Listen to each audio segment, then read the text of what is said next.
What an incredible turnout.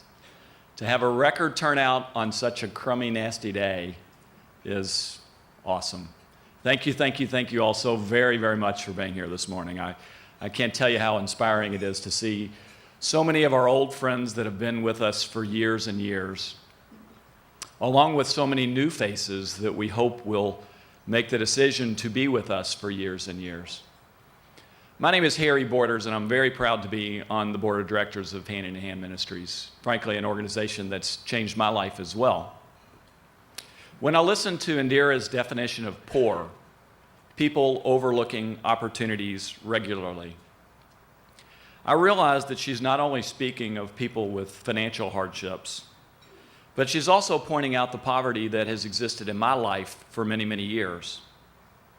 In fact, for most of my life, I've been a very fortunate and blessed person, and I didn't even realize it. And one day I took a leap of faith and I went to a place with Hand in Hand that most people would deem to be very, very poor. And it was in that place that it became apparent to me that I myself was poor, because I was a person overlooking opportunities regularly. Hand in Hand gave me the opportunity to recognize what I had in front of me and what I could do with what I had. And not just me, but at Hand in Hand Ministries, we've literally had thousands and thousands and thousands and thousands of people from Louisville that have also had the opportunity to see what they were also overlooking in their lives. And as a result of the collective experiences with Hand in Hand Ministries, countless people have felt inspired and empowered to go out and to do the absurd, change the world, one person at a time, one family at a time, one community at a time. And you know what? It's not an understatement to say that we are doing just that. We are changing the world.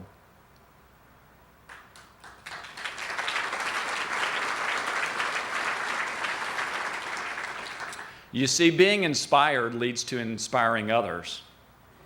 Being empowered leads to empowering others. Being held by the hand of another leads us to holding the hands of another. And at Hand in Hand Ministries, that's exactly what we do. We believe in joining hand in hand with others, both here and abroad, for the betterment of all. Let me tell you the story of a woman that has inspired me to my core and daily continues to inspire me. Her story is the modern-day widow's mite as told in the Gospel of Mark.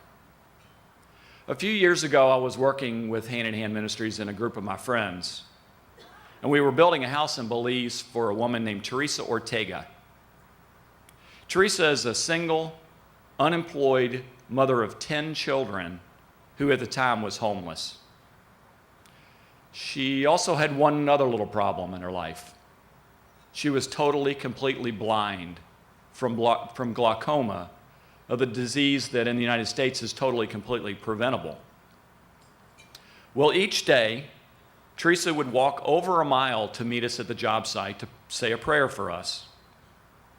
Now, for her to get to the job site, she had to walk across what in Belize are known as London bridges, which are scraps of wood that are nailed together to allow people to walk through the swamps in Belize, because Belize is largely a swamp.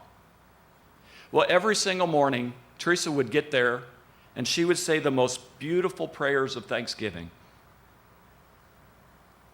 Here's a blind, single mother of 10, unemployed and with no home, and she feels blessed.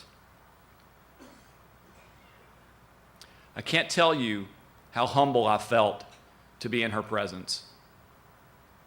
We worked on the house for a week, with literally each morning her beating us to the job site to say a prayer with us and to say a prayer for us.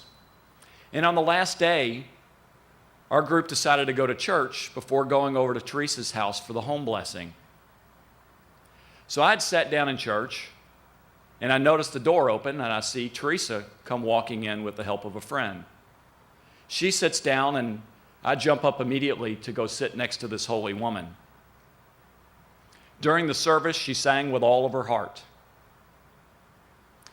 And when it came time to pass around the collection basket, this unemployed, single, blind mother of 10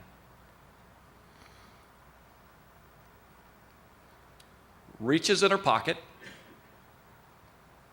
pulls out some coins, and drops them in the basket. As I watched, I felt ashamed for how much I had, and yet how much I chose to hang on to. And I felt determined to never forget her face, and to never forget her selfless act of love and compassion for her neighbor. And I told myself, if she can do it, I can do it too. The truth is, I've never been as poor as Teresa Ortega, but I've also never been as rich. One of the best kept secrets in life is this: the more money you give away, the less poor you become.